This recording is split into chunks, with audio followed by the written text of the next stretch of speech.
Vamos a mirar en términos generales a qué hace referencia las NIF, las normas internacionales de información financiera, cuando hablan de pagos aplazados. Los pagos aplazados, como su nombre lo indican, son aquellos pagos que se van a ir a tomar más tiempo de lo que en términos comerciales se tomaría en términos normales.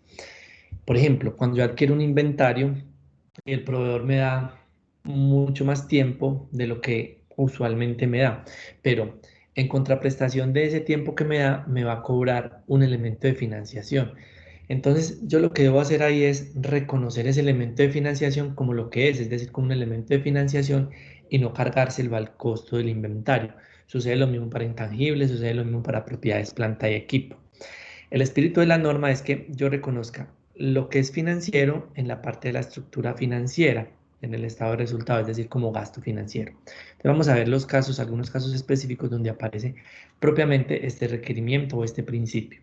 Cuando se adquiere en inventario, nos dice la NIC 2 en el párrafo 18, que cuando el acuerdo contenga de hecho un elemento de financiación, como puede ser, por ejemplo, la diferencia entre el precio de adquisición en condiciones normales de crédito y el importe pagado, este elemento se va a reconocer como un gasto por intereses a lo largo del periodo de financiación. También nos habla la NIC 38 en el párrafo 32 cuando se adquieren intangibles. Cuando el pago de un activo intangible se aplace más allá de los términos normales de crédito, su costo será el equivalente al precio de contado. La diferencia entre este importe y el total de pagos a efectuar se reconocerá como un gasto por intereses a lo largo del periodo del crédito, a menos que se capitalice de acuerdo con la NIC 23, costos por préstamo. Asimismo, nos habla la NIC 16 en el párrafo 23. Nos dice, el costo de un elemento de propiedades, planta y equipo será el precio equivalente en efectivo en la fecha de reconocimiento. Si el pago se aplaza más allá de los términos normales de crédito, la diferencia entre el precio equivalente al efectivo y el total de los pagos se reconocerá como intereses a lo largo del periodo del crédito, a menos que tales intereses se capitalicen de acuerdo con la NIC 23, que es la norma de costos por préstamos. Entonces, como podemos evidenciar en las tres normas, hay un elemento común, y es cuando el pago se aplace más allá de los términos comerciales normales. Cuando se aplace más allá de los términos comerciales normales, nosotros lo que debemos hacer es reconocer un elemento de financiación teniendo en cuenta también lo que dice el marco conceptual, es decir, que sea relevante, que sea material y pues que realmente la presentación de esa información me genere beneficios interesantes, es decir, tener en cuenta el principio de la restricción del costo. Entonces vamos a ver dos casos prácticos muy rápido para que nos quede mucho más claro estos principios de estas normas específicas. Vamos a ver un caso de inventario de otro, de un intangible, aplica lo mismo para propiedades, planta y equipo. Entonces supongamos lo siguiente, quiero un inventario que en términos comerciales normales costaría 320 millones con las siguientes condiciones de pago. Tenemos 40 millones de cuota inicial, 150 finalizando el año 1, 170 finalizando el año 2. Yo no puedo tomar y sumar todo esto porque sería inflar el costo, porque mire que el costo en términos normales sería 320. Ese es el costo del inventario en términos comerciales normales. La diferencia en el tiempo van a ser simplemente elementos de financiación. Entonces aquí tenemos los datos. Vemos que para yo calcular cuál va a ser el pago aplazado, tengo que mirar el valor del inventario en el momento menos la cuota inicial, es decir, 320 menos 40, lo cual me daría 280 millones.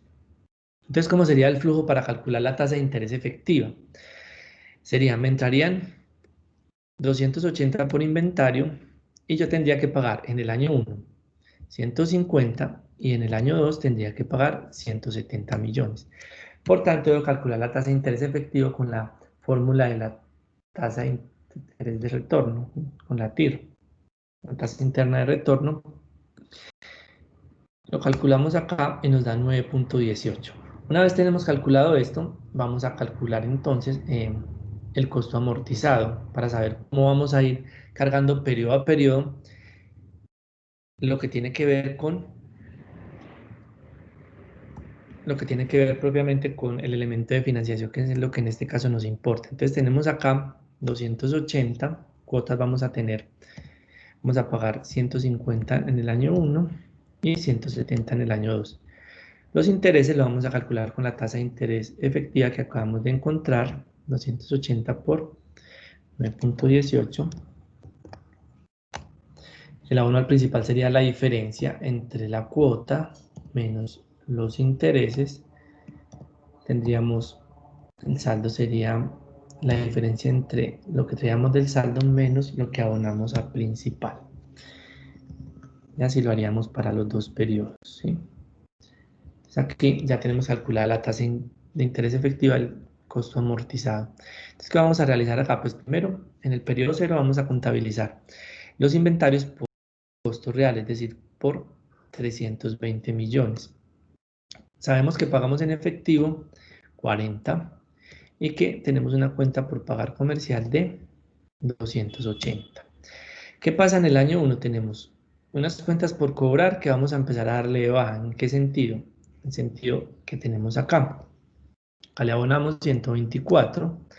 Tenemos el elemento de financiación que son 25 y por tanto el efectivo equivalente son 150. ¿Sí? Y lo mismo haríamos para el periodo 2. Simplemente le vamos dando de baja a la cuenta por pagar. Tenemos un gasto de interés que lo tomamos también de acá. Y pues evidentemente de efectivo equivalente nos van a salir los 170 millones.